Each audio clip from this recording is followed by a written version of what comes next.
नमस्कार, एक बार फिर से मैं आप सभी के सामने उपस्थित हूँ बेहद महत्वपूर्ण टॉपिक के साथ। फर्स्ट ऑफ ऑल, अगर मेरी वॉइस में कोई इशू हो रहा हो या फिर आपको कुछ अलग सा सुनाई दे रहा हो तो मेरे को माफ़ कर देना, बिकॉज मेरा हेल्थ थोड़ा सा ठीक नहीं है, इसलिए शायद जो आवाज़ है वो अलग सी हो सकती है। आज जिस टॉपिक पर हम बात करने वाले हैं वो है जॉम्बी डियर डिसीज़ के बारे में। हम सभी ने बहुत सारी जॉम्बी मूवीज़ देखी हैं जहाँ पर जो व्यक्ति है वो अलग तरीके की हरकतें करने लगता है, और बहुत सारी इसको लेकर के आपकी सीरीज़ भी बनाई गई हैं। लेकिन ये जो जॉम्बी डियर डिसीज़ है, इसको वैज्ञानिकों ने चेताते हुए कहा है कि ये मनुष्यों में भी फैल सकता है म्यूटेट होकर के। तो अब ये डिसीज़ क्या है इसके बारे में हम बात करेंगे, ठीक है। कैसे ये फैल सकती है इसके बारे में बात करेंगे, और इसकी जो रोकथाम है वो हम कैसे कर सकते हैं इसके बारे में हम इसमें बात करने वाले हैं कि आखिर ये क्या है जॉम्बी डियर डिसीज़, ठीक है। चलिए आगे बात कर लेते हैं और देखते हैं इसके बारे में क्या इंपॉर्टेंट चीज़ें हैं। देखिए, आमतौर पर ये जो बीमारी है ये आपको, डियर सभी समझ गए, आपके हिरण में, मूज में, रेन डियर जो होते हैं इनमें आपको देखने को मिलती है, ठीक है।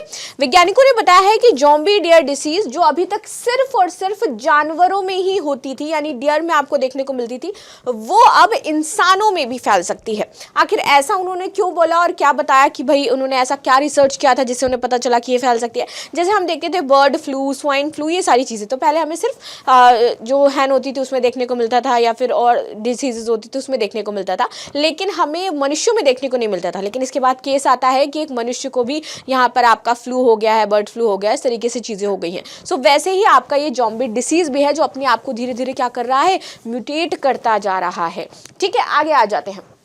जॉम्बी डियर डिसीज होती क्या है। देखो, जॉम्बी डियर डिसीज जिसे क्रॉनिक वेस्टिंग डिसीज भी हम कहते हैं, यानी कि CWD के नाम से भी जाना जाता है, पिछले कुछ समय से आपकी चर्चा में है। ये एक घातक और संक्रामक बीमारी हो जाती है, यानी एक से दूसरे में फैलती है, उनको हम संक्रमण बीमारियां कहते हैं जो संक्रमित होती हैं, ठीक है। जो मुख्य रूप से आपके हिरण, एल्क, रेडियर, सिका, हिरण और मूस जैसे जानवरों को प्रभावित करती हैं। इस बीमारी का नाम जॉम्बी ही क्यों रखा गया, इसके पीछे क्या रीजन है। तो देखो, जब भी ये किसी डियर में होती है ना, तो डियर कुछ अनवांटेड चीजें करने लगता है, उसके मुंह से लार टपकने लगती है, उसका व्यवहार अजीबोगरीब हो जाता है, ठीक है। वो असंतुलित हो जाता है पूरी तरीके से, और बहुत ज्यादा वो आक्रामक हो जाता है, यानी कि दूसरों पर वो हमला करने लगता है। इसलिए उसको ये बताया गया है कि ये जॉम्बी जैसा, हम क्या देखते हैं सीरीज में कि जॉम्बी अगर कोई बन जाता है मनुष्य, तो क्या अगर दूसरों पर हमला करता है, बहुत आक्रामक हो जाता है, अजीब तरीके की हरकतें करने लगता है, तो सेम ये जो वायरस है ये जॉम्बी जैसे ही चेंजमेंट लेकर के आ जाता है डियर में, और इसी वजह से इसको जॉम्बी डिसीज बोला गया है, क्योंकि इससे हिरन आपका बहुत ज़्यादा आक्रामक जो चीज़ें हैं वो दिखाने लगता है। और अगर ये मनुष्यों में हो जाता है, अगर मनुष्य इससे अफेक्ट हो जाते हैं, ठीक है, इन्फेक्टेड हो जाते हैं, तो आपको देखने को मिलेगा कि वो भी इसी तरीके की हरकतें कर सकते हैं, यानी कि दूसरों को हार्म पहुंचा सकते हैं, या फिर इस तरीके की चीज़ें हो सकती हैं,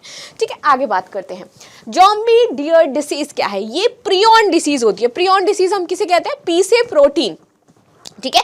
तो ये आपका जब प्रोटीन जो है बहुत ज्यादा असामान्य मात्रा में इकट्ठा हो जाता है दिमाग में, ठीक, कहां पर, हमारे माइंड में। जब एक्सेसिव प्रोटीन जमा हो जाता है तो हमारे जो ब्रेन सेल्स होते हैं वो डैमेज हो जाते हैं, देन आपकी ये डिसीज होती है। इसीलिए हम क्या कह रहे हैं, इसको प्रियॉन डिसीज कह रहे हैं, ठीक है। ये बीमारी धीरे धीरे विकसित होती है, इसलिए हमें पता भी नहीं चलती है, ठीक है। इसे इन्फेक्टेड जानवरों के महीनों या फिर वर्षों तक कोई लक्षण नहीं दिखाई देंगे। तो ये एक ऐसी बीमारी है, किसी में आपको महीने में नजर आ जाएगी डियर में, या फिर किसी में आपको साल लग जाते हैं, और सालों बाद अचानक से ये आपकी क्या है, उभर करके आएगी और पता चलेगा इसको ये वाली डिसीज है, ये फिर जॉम्बी वायरस से आपका इफेक्ट हो गया है। आगे आते हैं, CWD कैसे फैलता है, आखिर इसके बारे में जान लेते हैं। देखिए, CWD कई तरीकों से फैल सकता है, जिनमें आपके शामिल हैं जैसे कि इन्फेक्टेड जानवरों के बॉडी फ्लूइड से। बॉडी फ्लूइड हम क्या किसे समझते हैं, लाइक लार निकल रही है, या फिर आप देखो कि मूत्र या इस तरीके की चीज़ें, या फिर उसका कहीं घाव है तो वो वाली चीज़ें, तो उससे आपका ये संक्रमित हो सकता है। जब स्वस्थ जानवर अफेक्टेड जानवरों के मल, यूरिन या फिर लार के संपर्क में आते हैं तो उनसे भी ये बीमारी आपकी फैलती है, ठीक है। इन्फेक्टेड मांस खाना, अगर इन्फेक्टेड मांस खाया जा रहा है तो संक्रमित जानवरों के मांस को खाने से भी बीमारी फैल सकती है। अगर आप जॉम्बी डियर, किसी को हुआ है, डिसीज हुई है किसी डियर को, और अगर वो डियर कोई खा लेता है मार करके, मान लीजिए हमें नहीं पता है, ऑफकोर्स हमें थोड़ा ना पता होगा भाई उसे कौन सी बीमारी हो गई है, अगर हम उसे मार करके खा लेते हैं तो ये चांसेस हैं कि वो आपको मनुष्यों में देखने को मिल जाएगी। संक्रमित मिट्टी या फिर पानी के संपर्क में अगर कोई व्यक्ति आ जाता है, या कोई डियर आ जाता है तो फिर उसको ये वाली डिसीज हो सकती है, इसीलिए इसको हम संक्रमित बीमारी कहते हैं। आगे आते हैं CWD। इसके आपके लक्षण क्या हो जाते हैं, ये बहुत ज़्यादा ज़रूरी है जानना। किसी भी बीमारी की बात करते हैं तो वहाँ पर लक्षण महत्वपूर्ण हो जाते हैं। देखो, CWD के लक्षण धीरे धीरे विकसित होते हैं। जैसे मैंने बताया, किसी पॉइंट पे इनमें महीनों लगता है और किसी पॉइंट पे ये सालों तक नहीं नजर आते हैं। तो इसमें लक्षण में है कि अचानक से आपका वजन कम होने लगेगा, आपको कमजोरी आएगी, लार टपकना शुरू हो जाएगा। दिस इज द मेन, अगर मैं कहूँ कि इसको पहचानने का सबसे मेन जो लक्षण है वो क्या हो जाता है, तो वो हो जाता है कि उस व्यक्ति में लार टपकना शुरू हो जाएगा या उस डियर में लार टपकना शुरू हो जाएगा। असंतुलन की स्थिति बनेगी और वो बहुत ज़्यादा आक्रामक हो जाता है, ज़्यादा उसको प्यास लगेगी और बार बार उसको यूरिनल होगा, यानी कि पेशाब होगी। CWD का इलाज आखिर क्या है, इस पर बात करते हैं। तो फिलहाल इसका कोई भी इलाज नहीं खोजा गया है, ना ही कोई वैक्सीन इसको लेकर के बनाई गई है। एक बार जब कोई जानवर इनसे इन्फेक्ट हो जाता है तो ये बीमारी उसकी जान ही ले लेती है और फाइनली वो क्या है, डियर मर ही जाएगा आपका, क्योंकि इसका कोई अभी तक इलाज हमें नहीं मिला है।